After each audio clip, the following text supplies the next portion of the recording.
Yo shong tờ bay trong phong yêu sửa đã tự chuyện sự kết tạo lưng bể. Và chỉ bên lưng gì, tôi nhớ shong tôi chính trình, bên thọ khoa cơ lưng bể.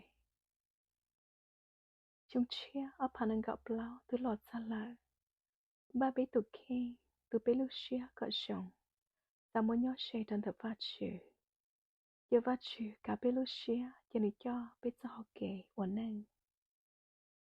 Chỉ xót chia, nâng tế tế lưu họ pia, lộ ở bế lưu họ pia. Lọt lòng phát trừ, chờ. Thở bế chỉ một họ pia trong tờ phát trừ. Giờ bế yo bông, cho họ luôn nâng tế tế. Ví dụ ở luôn nâng sợ cho xa chẳng ai đại tờ. Ví dụ dạ, mù đế đã phát trừ lợ.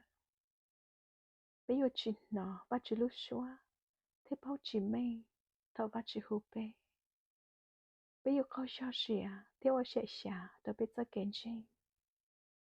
Ví dụ chỉ sao một bê tầng hợp phát trừ, chỉ sao phát trừ tới đây nụ.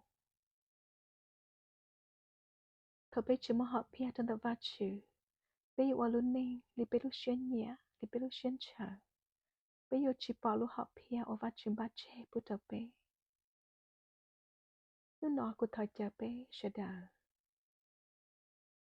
Là mô vá chữ và bê lưu họ pia. Và bê lưu xia ba bê tụ khi. Ta mùi dê trên đợt vá chữ đôi cho ốp hà nâng gặp lão. Nhất trên đợt vá chữ xa lùi và cầm bào. Trong lão gây dị hà lì nọ hạch tìa. Nếu chỉ lì lọ nhỏ sẽ vá chữ thia dô lọ nhỏ sẽ nê.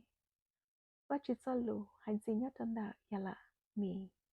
Trong nâng gọi chuông gây cậu bê hà lì nọ hạch tìa. Yo nên thiệt cũ ca xia căn chữ.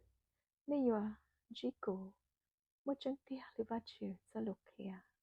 Như thở bế giá dây ra trong đợt vát chữ. Vát chữ yo giá dây trong đợt bế. Như thở bế theo vát chữ ca bế lúc xế luôn chữ. Bế yên yuan chi vát chữ sư.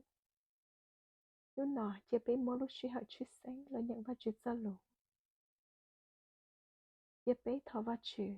Uốn nụ ổm mò thọ vát chữ chỉ tuần dùa. Chế bế quê thu tị khả trắng bút thọ vát chữ.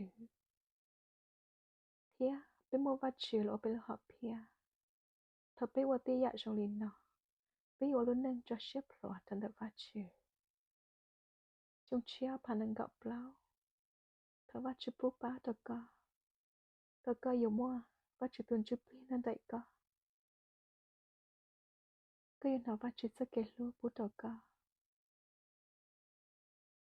Thọ vát chữ phong công mộng tờ co thia, có chuyện này.